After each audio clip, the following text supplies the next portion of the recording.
আদে কালিমাতু হাক্কিন ইনদা সুলতানিন জায়ের। স্বৈরাচার অত্যাচারী শাসকের সামনে সত্যের স্লোগান দেওয়া হচ্ছে সবচেয়ে বড় জিহাদ। আমাদেরকে সেই সুন্নতকেও মানতে হবে। রাজি আছেন? আজকে বাংলাদেশের অবস্থা অত্যন্ত নাজুক। আজকে ফতোয়াকে নিষিদ্ধ করার চক্রান্ত হচ্ছে। আমি বলবো, যদি সুপ্রিম কোর্টের মাধ্যমে ফতোয়ার বিরুদ্ধে রায় পেশ করা হয়, খোদার কসম করে বলছি, এদেশের মুসলমানও মিশর এবং তিউনিসিয়ার মতো রাজপথে নামতে বাধ্য হবে। সেই মুমিন মুসলমান, লক্ষ কোটি মুমিন মুসলমানের স্রোতকে ঠেকাবার শক্তি দিল্লিরও নাই, আমেরিকারও নাই।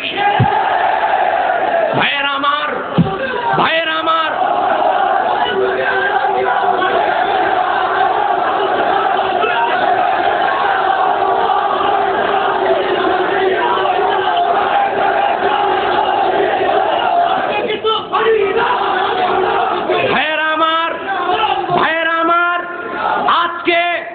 বাংলাদেশের যারা প্রশাসক, তারা যুদ্ধাপরাধীদের শাস্তি চায়, আমরাও চাই। সত্যিকার অর্থেই যারা স্বাধীনতা যুদ্ধের বিরোধিতা করেছে, মা বোনদের ইজ্জত লুণ্ঠন করেছে, তারাই যুদ্ধাপরাধী, তাদের শাস্তি চায়। কিন্তু যারা ফতোয়াকে নিষিদ্ধ করতে চায়, যারা রাষ্ট্র ধর্ম ইসলামকে বাদ দিতে চায়, যারা অভিশপ্ত শিক্ষানীতি বাস্তবায়ন করতে চায়, তারা ধর্মাপরাধী। যুদ্ধাপরাধীর আগে বাংলার মাটিতে ধর্মাপরাধীকে ফাঁসি দিতে হবে। ঠিক কিনা বলে? এক সাগর রক্তের বিনিময় হলো বাংলাদেশকে নাস্তিক দুর্দারদের থেকে মুক্ত করে ছাড়বো ইনশাআল্লাহ। ভাইয়ের আমার, বসেন।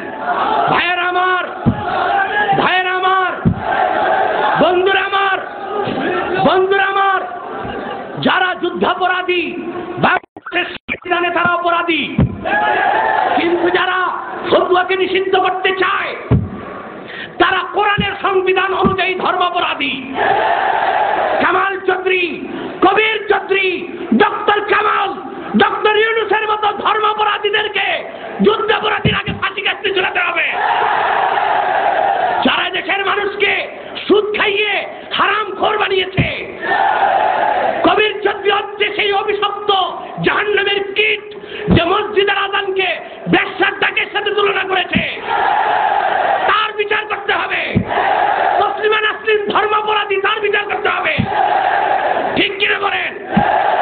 বাংলার মাটিতে, বাংলার মাটিতে অবশ্যই কোরআন সুন্নাহ বিরোধী একটি এজেন্ডাকেও এক সাগর রক্তের বিনিময় হলেও বাস্তবায়ন করতে হবে না, হবে না।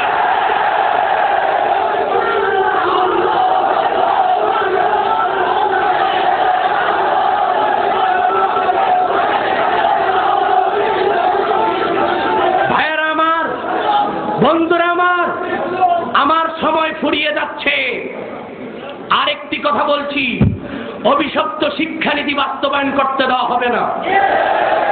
ঠিক কিনা বলেন?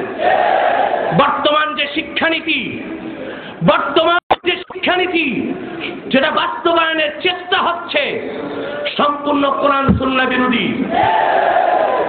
আর শিক্ষা কমিশনের চেয়ারম্যান বানানো হয়েছে কুখ্যাত কাদিয়ানি কাফের কবির চৌধুরীকে। অতি সত্বর কবির চৌধুরীকে শিক্ষা কমিশন থেকে অপসারণ করতেই হবে। অভিশপ্ত শিক্ষানীতি বদলাতে হবে। কোরআন সুন্নাহর আলোকে নতুন শিক্ষানীতি বাস্তবায়ন করতে হবে। শাহজালাল, শাহপরান, শাহ কারামত আলীর লালিত আবাদকৃত বাংলার মাটিতে দিল্লি, বোম্বে, ব্রিটেন, আমেরিকার কোন এজেন্ডা বাস্তবায়ন করতে দিব না।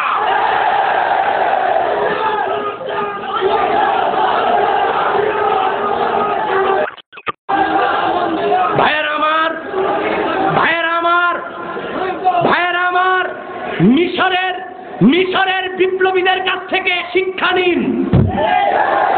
Anwar Saadat, Jamal Abdel Nasser ইসলামী সিপাহসালার আন্দোলনের সিপাহসালার সাইয়্যিদ কুতুবকে শহীদ করেছিল।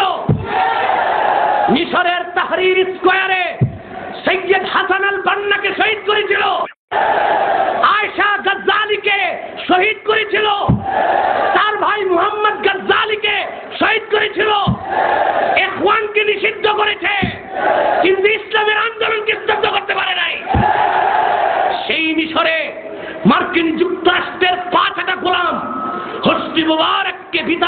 হয়েছে। বাংলাদেশেও যারা কোরআন সুন্নাহর বিরুদ্ধে অবস্থান নেবেন, আল্লাহর গজব তাদের মাথার উপর প্রতীক্ষায় আছে। সুনান তিরমিজি থেকে বর্তমান শাসকদেরকে একটি হাদিস আমি শুনায় দিতে চাই। বিশ্বনবী মুহাম্মদ সাল্লাল্লাহু আলাইহি ওয়াসাল্লাম 1000 বছর আগে ইরশাদ করেছেন, ওয়ামান তারাকাহু মিন জাব্বারিন কাসসামাহুল্লাহ। আল্লাহর কোরআনকে যদি কোনো রাজশক্তি, যদি কোনো দাম্ভিক অস্বীকার করে, তরক করে, বিরোধিতা করে, সেই রাজশক্তি